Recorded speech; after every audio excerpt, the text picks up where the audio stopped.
Hello, everyone. My name is Digvijay. Welcome to Bollywood Premi and welcome to the Inside Report show with our experts Raju Chaudhary ji and Narendra Gupta ji. आज inside report हम जानने वाले हैं about Dinesh Vijan and Maddock films. ये company Dinesh Vijan की पिछले साल बहुत बड़ी हो गई क्योंकि उन्होंने सबसे बड़ी पिक्चर दी स्त्री 2 और उसके बाद इस साल छावा सबसे बड़ी पिक्चर दी. उसके छावा के मुकाबले में इस साल में कोई पिक्चर नहीं चली है और कहा जा रहा है कि Maddock is the biggest production house. क्या ये सही बात है या असलियत कुछ और है, ये हम जानने के लिए आए हैं. शुरुआत में करूंगा राजीव जी आपसे. क्या है असलियत of Dinesh vision? Dinesh vision का बैकग्राउंड तो मैथमेटिक्स से जुड़ा है. He was in a bank. उसकी दोस्ती हुई सैफ अली खान साहब से. went along with him under this banner Illuminati Films, जिसमें फिल्में बनी जैसे ये बनी लव आजकल, कॉकटेल, फिर और भी एजेंट विनोद बनाई. फिर हैप्पी एंडिंग फिल्म के बाद ये दोनों अलग हो गए क्योंकि दिनेश विजन को लगा अभी उसने ज्ञान प्राप्त कर लिया, देखा, उसने कहा मेरे कुछ क्रिएटिव डिफरेंसेस शायद हो रहे हैं and then he walked out और उन्होंने अपनी खुद की फिर कुछ नहीं तो 30-35 फिल्में बनाई. Maddock Films is where it is today. काफ़ी प्रोग्रेस किया बट इन स्पाइट ऑफ मेरे को जो खराब लगती है बात, एक प्रोडक्शन हाउस, एक प्रोड्यूसर इतना बड़ा होने के बाद भी क्यों उसका स्टेटस, उसका जलवा नहीं होता है, क्यों एक पावर नहीं आज महसूस होती जैसे पहले के दिनों में जीपी सिप्पी साहब की थी या शक्ति सामंता था या रामानंद सागर था. वजन था. आज वजन नहीं है. पीवीआर ने झटका दिया, तुरंत सरेंडर हो गया, पीवीआर के साथ हाथ जोड़ ली और भूल चूक माफ बोला, अच्छा ठीक है साहब नहीं आता हूँ मैं ओटीटी में. ये क्यों हो रहा है? Why is a producer bending and becoming like a very weak man, जबकि तुम खड़े हुए हो आज दिशा दिखाओ, इंडस्ट्री को आगे लेके चलो.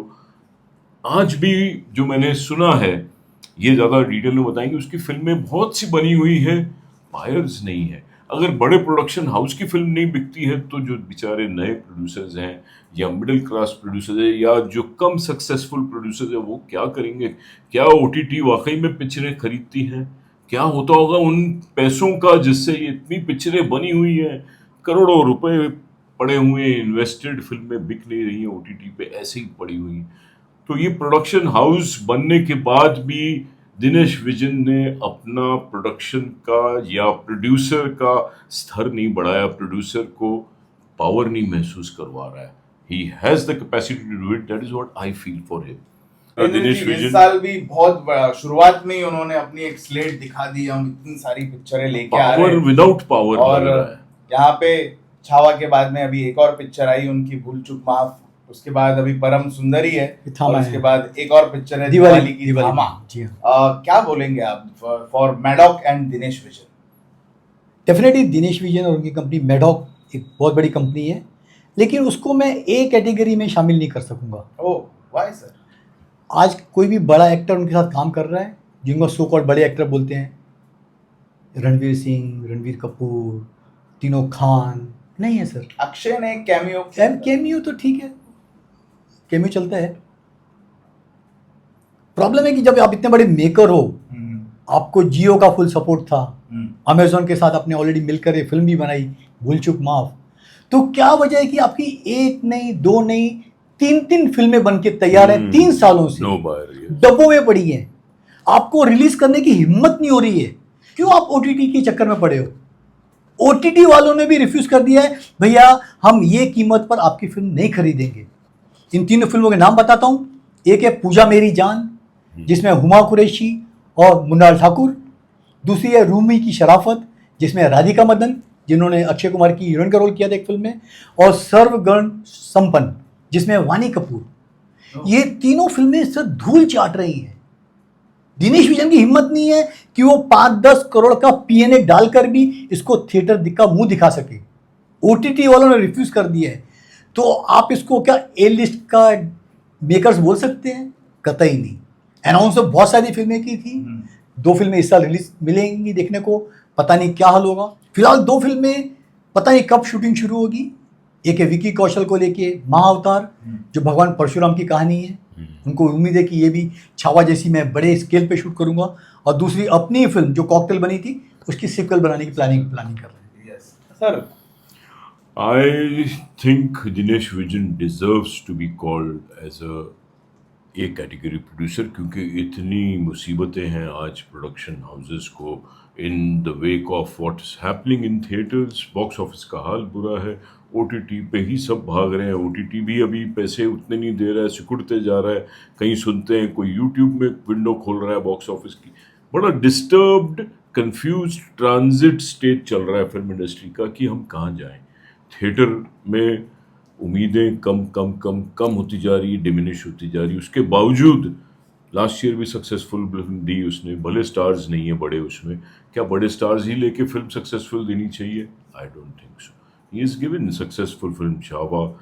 हाँ वो ठीक है, थोड़ी कंट्रोवर्सीज हुई है कि ये क्या, मगर जेन्युइनली फिल्म ने बाद में बहुत जोरदार कलेक्शन हिट है डेफिनेटली पकड़ी। ऐसे ही स्त्री को भी मैं क्रेडिट दूंगा कि कुछ भी किया है उसने, he has brought success in spite of so much of competition. ये अच्छे दिनों की फिल्में नहीं है, ये दिन बड़े बुरे चल रहे हैं थिएटर के। उसमें अगर वो स्विम करके बाहर निकला है, रास्ते दिखाए हैं, तो उसको हमको एनकरेज करना चाहिए। I think he can do. Why he is not taking big stars? May be he is thinking sensibly कि इतना पैसा ये लोग डिजर्व नहीं करते हैं। 100 करोड़ 50 करोड़ 80 करोड़ नहीं देने का दिल होता होगा उसका कि नहीं, मैं कुछ स्त्री जैसा सब्जेक्ट लाता हूँ, कुछ ऑफ बीट बात बनाता हूँ और हिट देता हूँ, तो मैं क्यों इनको इतने पैसे दूं? आज स्त्री का सक्सेस क्या आप राजकुमार राव को दोगे? पूरी टीम Public- को फाइनली देंगे सर। नहीं, but I would give to the maker first, Dinesh Vijan, जिसने पैसे फिल्म लगाए, बनाई। जिसको फेथ आया। आज प्रोड्यूसर को आप खाली फाइनेंसर मत समझो यार। प्रोड्यूसर बेचारा क्रिएटिव प्रोड्यूसर होता है, वही तो दिमाग लगाता है कि यस दिस लुक्स हिट, बनाएंगे हम, और उसमें उसको सक्सेस मिल रहा है। तो he is an A class producer as of date, better than Karan Johar today I think. लेकिन व्हाट अबाउट दिस थिंग जो अभी नरेंद्र जी वो ने तो बोला मैंने कि पहले ही इतने बोला, इट मार इज रहे पैथेटिक। टिकटें। प्रोड्यूसर की इज्जत ही नहीं है, प्रोड्यूसर्स में यूनिटी नहीं है, प्रोड्यूसर को कोई भाव नहीं देता है। इम्पा की मेंबरशिप ले लेते हो आप, क्या करता है इम्पा? कुछ नहीं।